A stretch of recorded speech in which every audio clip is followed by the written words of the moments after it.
तो वो वाणी से थोड़ा ज़्यादा होता है।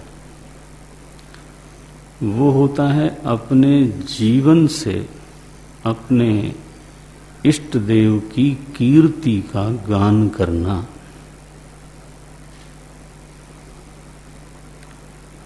मेरी जो जीवन शैली है, मेरी जो सोच है, मेरी जो चेष्टाएं हैं, मेरा जो लोगों के साथ व्यवहार है, मेरा जो उठना है, बैठना है, लिखना है, पढ़ना है, वो सब का सब कहीं ऐसा हो जाए कि लोगों को मेरे प्रभु की याद दिलावे, तो जीवन ही संकीर्तन की तरह जीना चाहिए। और ये असल में ये गहरा कीर्तन होता है। जैसे शिष्य अपने जीवन से सद्गुरु अपने गुरु का कीर्तन करता है, कर सकता है, और शिष्य अपने जीवन से अपने सद्गुरु की कीर्ति पर थोड़ा कोई धब्बा भी लगाता है। बोले देखो ये कैसे शिष्य हैं, इनके गुरु ऐसे थे, ये ऐसे हैं। लेकिन अगर शिष्य योग्य हो और सचमुच में उसके जीवन पर गुरु की मुहर लग गई हो, गुरु का हस्ताक्षर हो गया हो, तो वो जब बोलता है, वो जब सोचता है, वो जब रिएक्ट करता है, वो जब परिस्थितियों के साथ निगोशिएट करता है, वो जब समस्याओं को डील करता है, तो लोगों को उसके गुरु की याद आती है। हाँ देखो, तो ये क्या हुआ, गुरु की कीर्ति जीवित है। किसके रूप में? शिष्य के रूप में।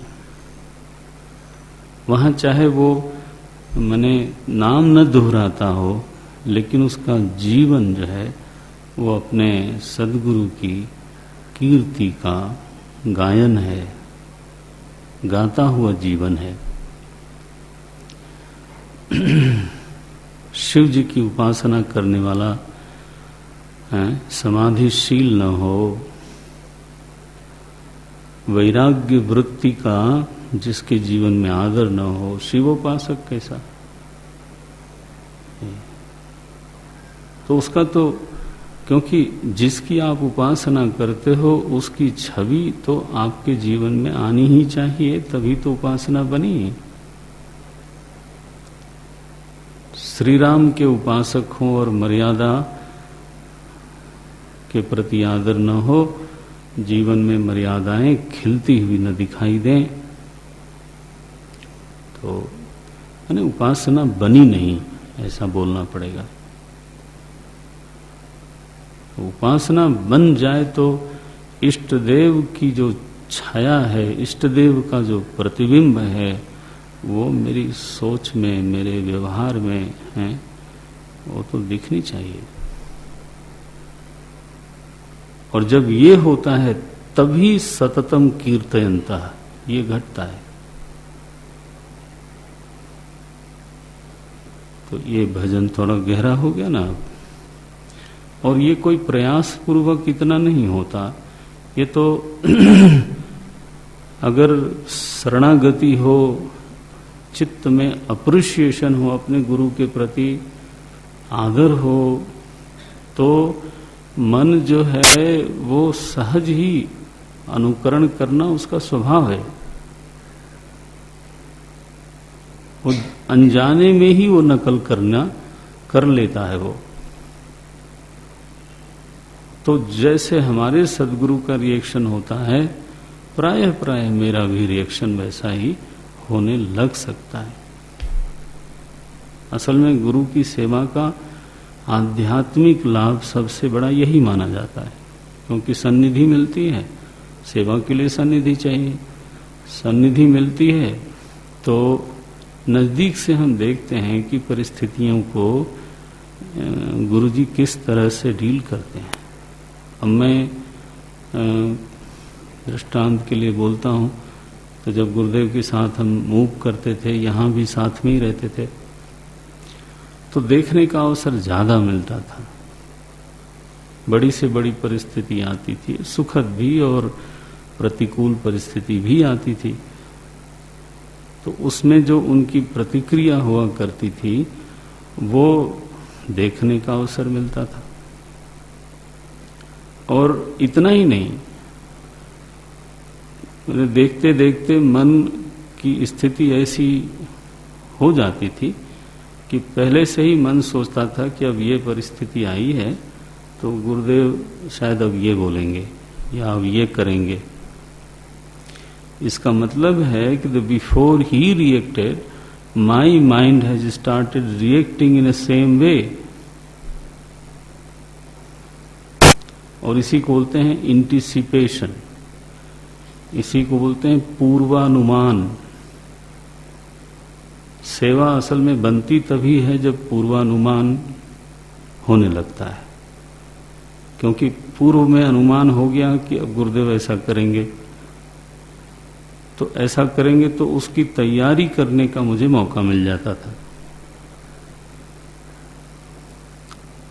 मैंने आपको बताया था वो इंसिडेंट कि वो आए और कमरे में चले गए, जूस पिलाया गया और फिर कमरे में चले गए। मैं अपने कमरे में आ गया।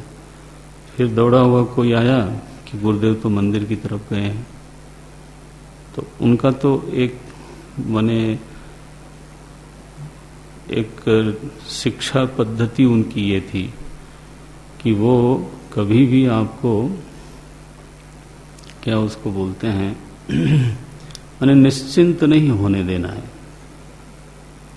वो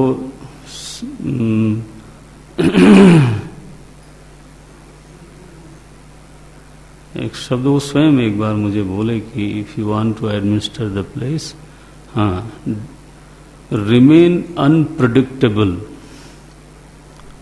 ये मैंने आपको बोल दिया। बोले अगर प्रेडिक्टेबल हो गए आप तो आप वहीं जगह पर जाकर के तैयारी करोगे, बाकी सब गंदा पड़ा रहेगा। तो वो कोई प्रेडिक्ट नहीं कर सकता था कि वो कमरे में गए हैं तो आ जाएंगे कि नहीं आ जाएंगे, और आ जाएंगे तो मंदिर में जाएंगे कि किचन में जाएंगे, कुछ भी पता नहीं। Nobody will know. ऑफिस में जाएंगे तो घूम के चले आएंगे या टेबल के नीचे हाथ सहला के जालन देखेंगे कि जाला लगा है कि नहीं। Swami ji must be knowing this is how. तो उनके साथ मैंने हर जगह तैयारी रखनी है आपको, ये ऐसा होता था। तो फिर हम जब तुरंत भागे गए, हम फिर उनको लेके आए तो मन में आया कि शायद अब गुरुदेव कमरे में जाएंगे नहीं, अब वो लान में बैठेंगे। तो मन ने पहले से इमेजिन किया, तो दौड़ाया ब्रह्मचारी लोगों को, वहाँ सोफा लगाओ, दरी बिछाओ, छाता लगाओ, धूप है। 5 बजे का समय था शाम को। ओ महाराज, ब्रह्मचारी बेचारे दौड़े तो गए, उन्होंने सोफा लगाया धन्वंतरी निलय की तरफ। समाधि तो नहीं थी उस समय। तो वो पश्चिम दिशा में सूरज डूब रहा था, माने डूब क्या रहा था, चमक रहा था। मई में है या ऐसे कोई महीने में आए हुए थे, और उधर सोफा लगा। तो अब सीधे ही वॉज फेसिंग द सन। छाता कहाँ लगा है? छाता की तो छाया पड़ेगी उल्टी दिशा में, तो पीछे लगाने से तो धन्वंतरी निलय को छाया मिलती, और आगे किसी के छाता लगाया जाए बड़ा वाला तो वो कैसा लगेगा। तो मैं व्हील चेयर लेके जैसे ही गया उस कोने पर पहुंचा, मैंने कहा अरे ये तो मैंने दौड़ाया किसी को कि इसको चेंज करो। स्वामी जी ने कहा stop him, if your brahmachari can not imagine this much, I must suffer. ये मुझे कान में गूंजता है ये सब। I must suffer and he suffered. He stopped me, no change is required.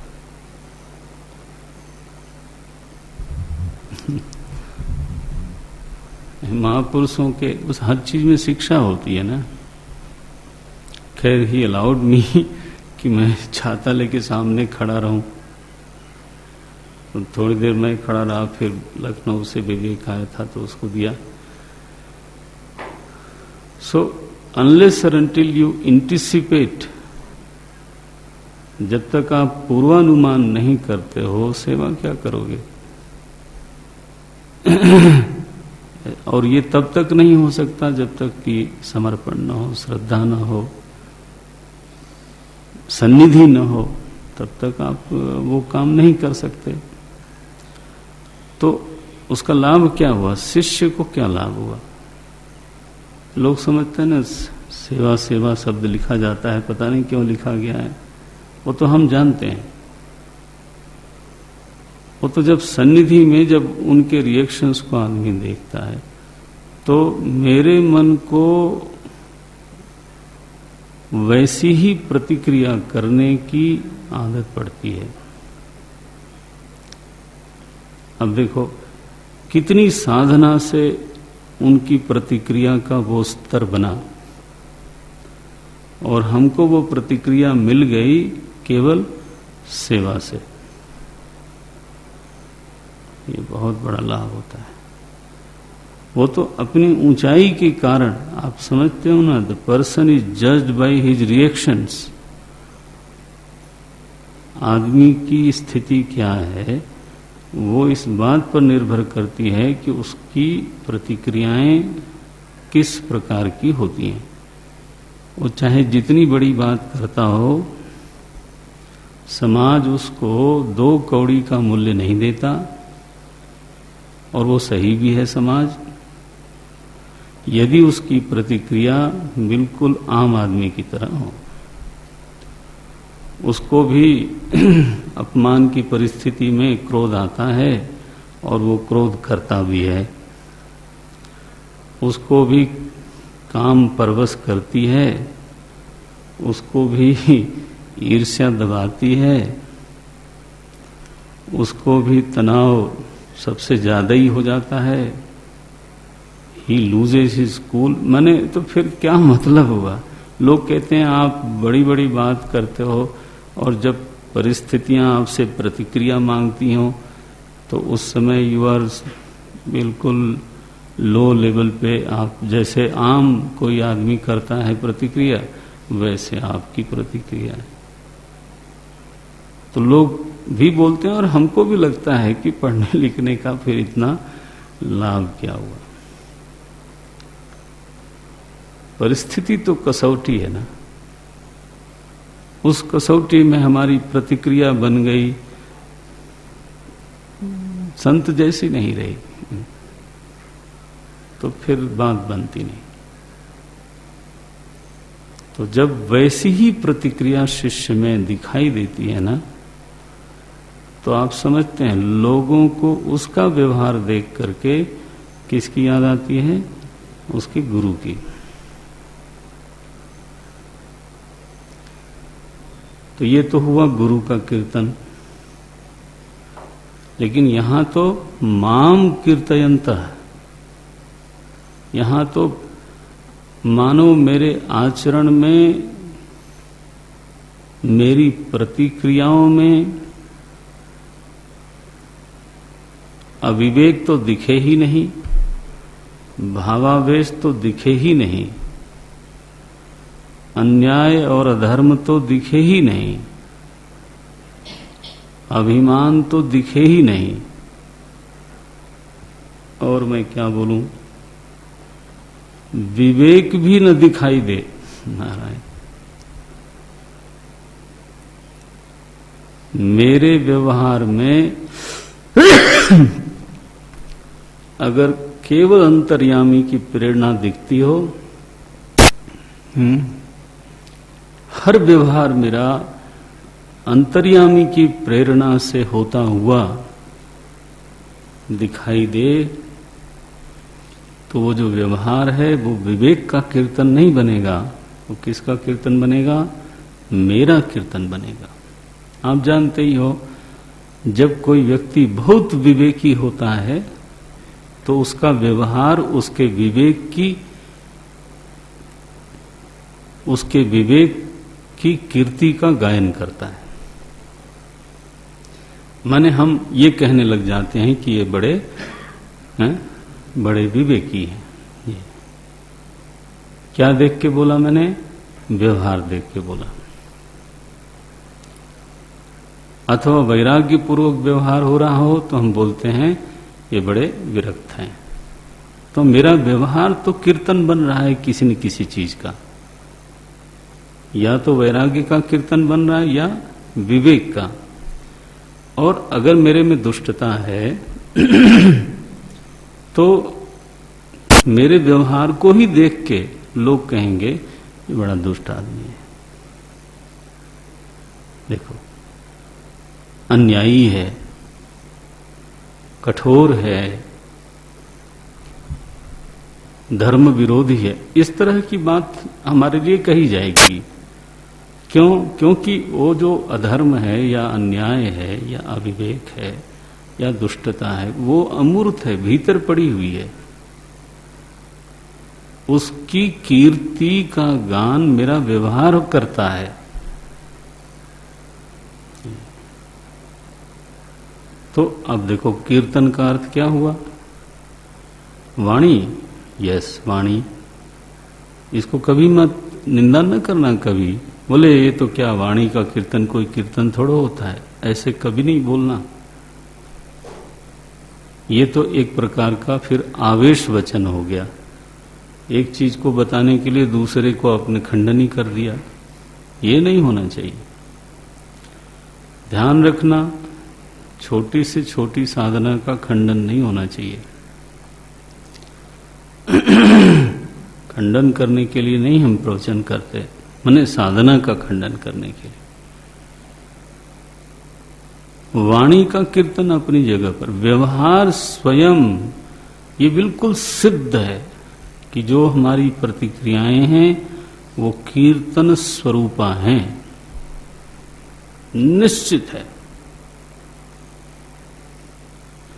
और वो किसी न किसी का कीर्तन जरूर करती हैं, चाहे मेरे भीतर के दुष्टता का कीर्तन करती हो अथवा अविवेक का कीर्तन करती हो। कहा जाएगा कि ये आदमी अविवेकी है, अन्यायी है, या फिर विवेक का कीर्तन करती हो, ये बड़े विवेकी हैं, बड़े न्यायी हैं, बड़े मृदु हैं। भगवान कहते हैं इतने से काम नहीं चलता। माम कीर्तयंत, बोले कीर्तन, महात्मा विवेकी है, इसमें कोई बड़ी महिमा नहीं है, ये कोई महिमा की बात नहीं। महात्मा की बुद्धि अंतर्यामी से अनुग्रहित है। ईश भजन सारथी सुजाना, वो तो अंतः प्रभु हैं, निरंतर ही प्रेरणा देते रहते हैं। विवेक केवल समर्पित हो जाए अंतर्यामी के प्रति तो विवेक को अंतर्यामी की ओर से निरंतर हर परिस्थिति में प्रेरणा मिलती रहती है। और मेरा व्यवहार, मेरी प्रतिक्रिया होने के पहले मेरी बुद्धि को एक बार अपने प्रभु के पास जरूर जाना चाहिए पूछने के लिए कि इस समय मैं क्या करूं। ईमानदारी से बिल्कुल। तब जब प्रतिक्रियाएं होगी ना, वो भजन होगा, वो कीर्तन होगा। सततम कीर्तयन्तः माम,